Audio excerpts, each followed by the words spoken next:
Okay, everybody, my name is Jeremy, and this is week 3 of integrated product deployment. So let's go ahead and take a look here at my application.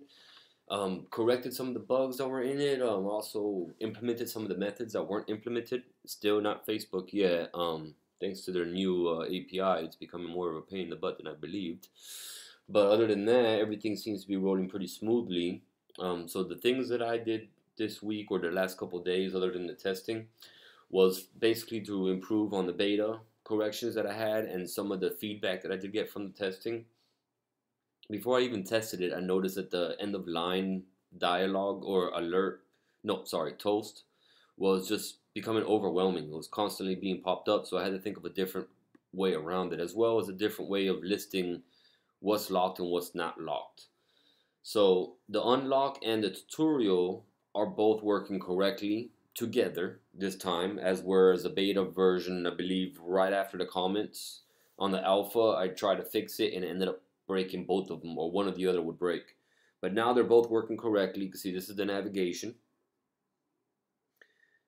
And once you're done with that, you're presented with the home screen of it. It is locked right now, so that's why you only see those icons in front. There is a search, a quick search that appears down here once it is unlocked. But for the moment, we're looking at just these right here. So another thing that I added with the locked version was the end of the line. I got rid of it finally. So let's go ahead and take a look at the icon dictionary, for example. Once you get down to the bottom, you got one little button there or one card that says get more, get more. So once you tap on that, it basically informs you that the app is locked, and to unlock it, just go ahead and just click on the link just click the link unlock full version in the navigation drawer. If they read the tutorial, they would know what the navigation drawer is because I refer to it by that name. So hopefully I can make the 2 points click for the user, and that is just basically right there. The navigation drawer is actually my next step to redefine and redesign.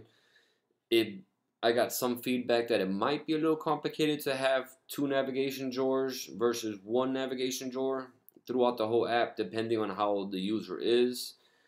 So with this, I may have to change it because in the application, it's a navigation drawer. It actually takes you to different fragments, different pages. But when you're on the main page, it actually gives you a different list, allows you to share it in the intents and everything and so forth, and the tutorial.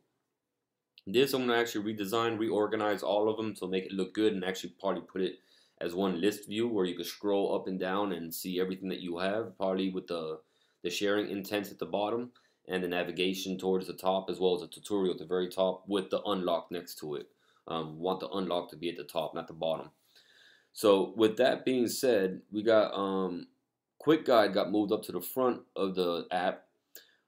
And in here is basically the basics, what it was pulling up in the other application, which was inside of Set Up My Phone. At the very top, it said the basics. People didn't think that that was an actual sub menu behind there. So I just moved that sub menu to the front, called it Quick Guide, and problem solved.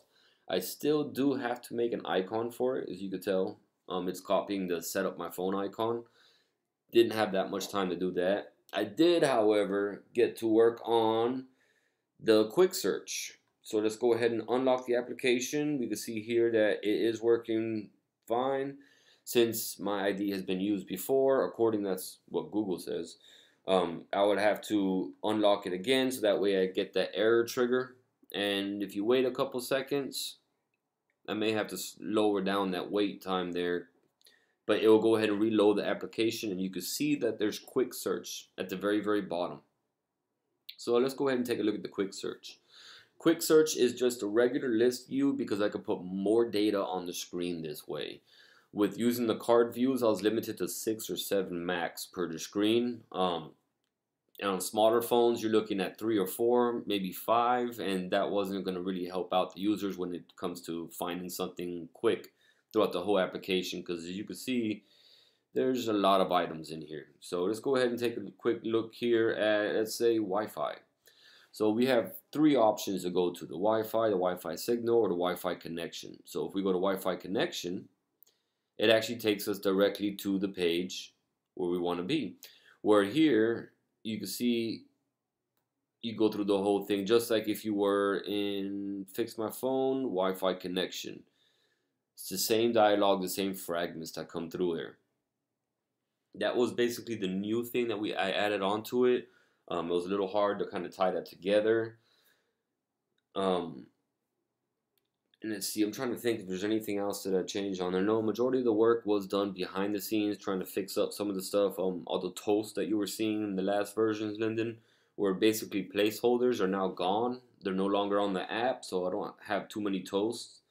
I believe there's still one or two in there just in case for errors, but if you don't see it, then it's a good thing. You can also jump right back into the tutorial now, and you can see here, you can just guide through. You can even go backwards on the tutorial, and it goes there. With the navigation, I'm getting mixed feedback from everything on the navigation. People love the fact that when you press the back button, it takes you back to the main page of the screen. A lot of novice Android users did not like that, but the beginners, they kind of said that's kind of a cool feature for them. They won't get confused. One person suggested for me to add in a swipe, so you can see there the screen kind of swipes over. So what I wanted to do was kind of swipe backwards. Still working on that, seeing how it won't mess up to fix my phone part or my setup part. But once I figure out all that, I'm trying to implement that with the gesture in by the release or by the gold version, as well as, let me see here, there was one more thing, Facebook, I wanted to implement this week as well. Those are the two things that I'm missing on my application, and I'm hoping to get it and nail it by the end of this weekend. Really, I wanted to work on it. But that's it for this week, week 3, and I'll see you guys, or I'll see you in my next video. Thank you.